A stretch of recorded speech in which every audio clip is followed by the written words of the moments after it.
Hey, today I've got two lists on review for you. Both are from new players, and they both wrote very long and very kind emails to me. One of them saying that he basically started because of my channel, or I inspired him. I'm very happy that happened. And he's going to his first tournament. And of course he's nervous about it. He hasn't really had many games, and so it's all very, and I've seen so many people do that. That's that's an interesting place in one's game life, isn't it? um I would give you one piece of advice. If you're going to your first tournament, go with the expectation of learning more about the game. um don't go with expectations of winning games. Don't go with expectations of feeling proud necessarily, but go with the expectation of learning more about the game, of being better at the game when you go home than when you started, and with the expectation of meeting a lot of fellow nerds. If you do that, you're never ever gonna be disappointed in your tournaments. So that's my advice to you, Matthew, which is the first free thing you get from me.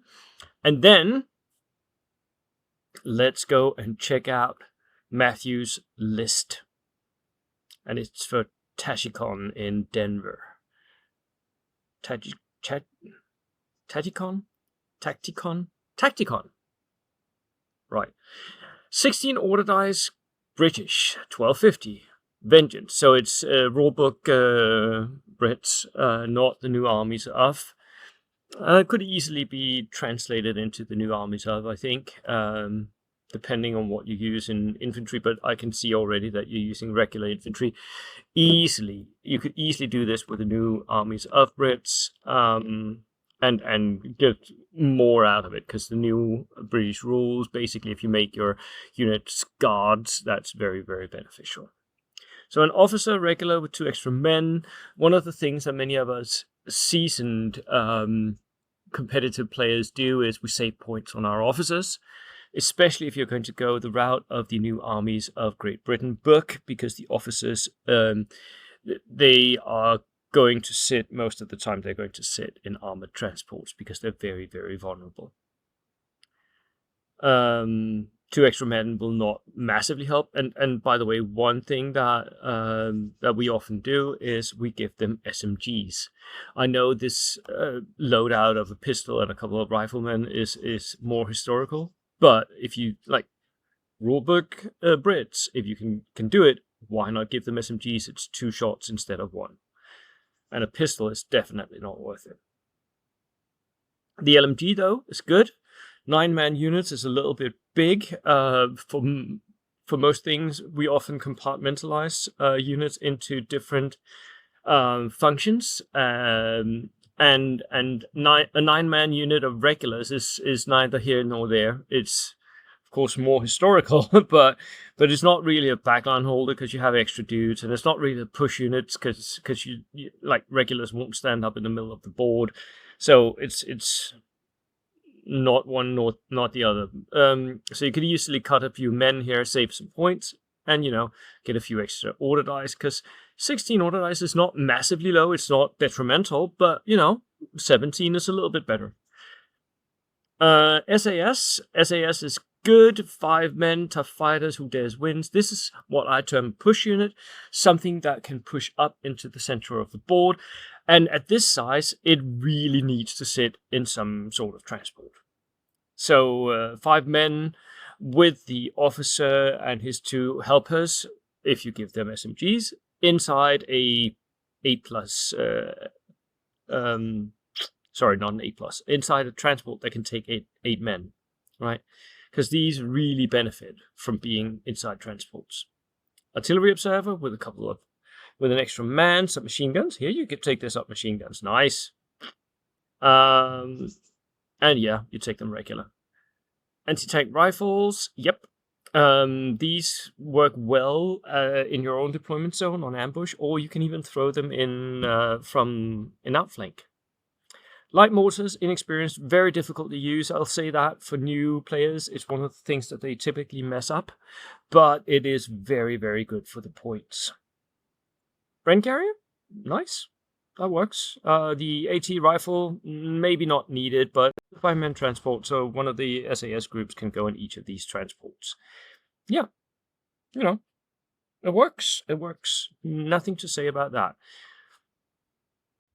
Heavy weapons platoon, inexperienced officer with rifle, again, take the SMG. Medium machine gun team, regular, 50 points. Unless you're very comfortable with this, again, this is a difficult unit to, I mean, it's very, very thematic and stuff. It is a difficult unit to get the most bang for your bucks out of. You could easily take an AA gun, a Bofors anti-air gun in the artillery platoon, and sort of have the same for 35 points. So it's one of those things, yeah, I will often take medium machine gun teams, but a lot of other competitive players will say that you really shouldn't. Medium mortar with a spotter, very good. An armored platoon, that's a Humber. Humbers is always good. It's good to learn, also to give you that recce going back and forward. I'm not sure the command vehicle is needed on the Humber. Stuart, light tank, no extra frills. It's got a coaxial machine gun, hole-mounted machine gun, so not the darker version. If I mean, most of us would take the extra machine guns if we're going to go with the Stuart. Matilda 2, that is a 9+ tank for 155 points, which is pretty okay. It's got the machine gun, it's got a light howitzer. It is a little expensive, but not massively so. The light howitzer, though, is not a massive bonus. The 9+ is nice. And that's it. Yeah, I think you could do well with this, Matthew. I don't think there's anything wrong with it. It sort of works. I like the fact that you do have something that can push the SAS up to where they need to go. You could easily save a few points, though, and that, I think, is the only thing I would suggest that you do. Yeah. The next list is from... Oh, what was that from? Let me just get... here. Right. And that is from Merrick. And Merrick also writes a very nice, very long email to me. And he is also sort of, he's balancing between, he wants to build something that's realistic, that's thematic, but at the same time, he doesn't want to be massively disadvantaged. So he's building Polish independent parachute and armored brigades, fighting, I guess, late war for the Allies. So yeah, he is going to use the new Armies of Great Britain book to see if he can build something that works for that. So let's go and check out his list, shall we? And this is it. Armies of Great Britain. This is, by the way, my first real review of an Armies of Great Britain list. 16 order dice, 1250. Again, maybe a little low on the order dice for 1250. Not massive, but a little. Inexperienced officer with a pistol, which is the way I buy them now. Airborne sections, because theme. And we've got 5 submachine guns, which is a good number. That's a very expensive unit, but it's also a really dangerous push unit.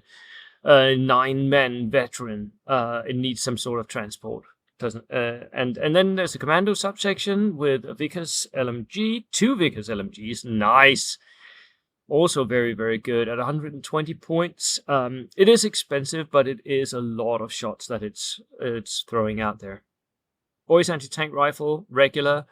He makes that guards to remove 2 pins, which is, I think, also what I like to do. I haven't made a lot of lists yet with the new Armies of Great Britain book, but for my members-only channel, I did make one list a couple of days back, and I did the same. I made my anti-tank rifle guards. Recce vehicles. So he writes down that he wants to build it around the recce platoon. and that he knows that it may be not the best. So recce platoon, this first one is a recce platoon, right? Normally you have to take a rifle platoon, so the next one is a rifle platoon, right? So he takes two M5, an M3 scout car and an M5 half track. Making these recce inexperienced, I wouldn't do that. I would much rather spend the points to make them regular and then just do without the recce. Most of the time, your transports don't want to recce anyway. So there's no real reason to do this, right? You want to push up, unload your dudes, and then you want to stay there giving support to those men in their fight. So there's no reason to recce. I don't see the point. I can understand a lot of you want to build around the recce platoon. I have yet to see the need for it. Then we have the rifle platoon here. Officer with pistol, inexperienced, lovely. Rifle sections, guards, 8-man rifle section, and another 8-man rifle section with a submachine gun, not guards. That hurts my OCD a little bit. Why not just make 2 guard sections? I think for me, I would make them both guards and then cut down on the men and give one of them an LMG so that they could be your backline holders. Company commander, that is always good. He needs to go in one of those transports. Boys anti-tank rifle team also needs to go in a transport, but it's good to have more anti-tank options. And then a Cromwell. Wow. Yeah, okay. 225 points. It's fast, which is, a lot of people that are talking about this new Armies for Great Britain book are talking about how that this fast Cromwell might be interesting, right? Because it's a 9+ tank, because it's fast, it can really, really get up there. With a medium howitzer, though, is that very deadly? I'm not sold on the idea. I'm not. And a Sherman hybrid Firefly thingy, 9+, super heavy anti-tank gun, coaxial MMG. This is a good tank hunter, but it is so expensive. I think potentially I would much rather have something else, because that light 1-inch HE makes this Firefly just not worth it against infantry at all. It only works against the enemy armor, which it's good at taking out that armor, don't get me wrong, but... And a heavy weapons platoon. Inexperienced officer with a pistol, again, medium mortar team with a spotter, and a light mortar team. Inexperienced. Right. Has a little bit of everything, doesn't it? I like this list. In many respects, I like this list. I'm not sold on the Firefly. I think potentially I would go with something... a Wolverine or something lighter.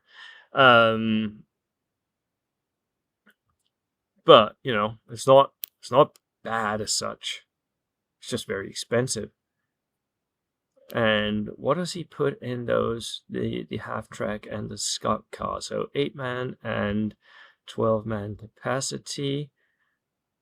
So you can easily put the 9-man squad and a couple of an officer and an AT rifle in the half-track, and then have the other AT rifle with the commandos here in the white scout car, and then officers. Yeah. You could do that. Right. I see nothing wrong with this list. It could work. Definitely could. There's a couple of places you could save points, but other than that, I feel like if I'm not here to give advice on how thematic it is, right? I'm not the guy for that. But like for competitive purposes, there's nothing wrong with this list at all. Right. That was it from me today. I will see you in the next video. Cheers.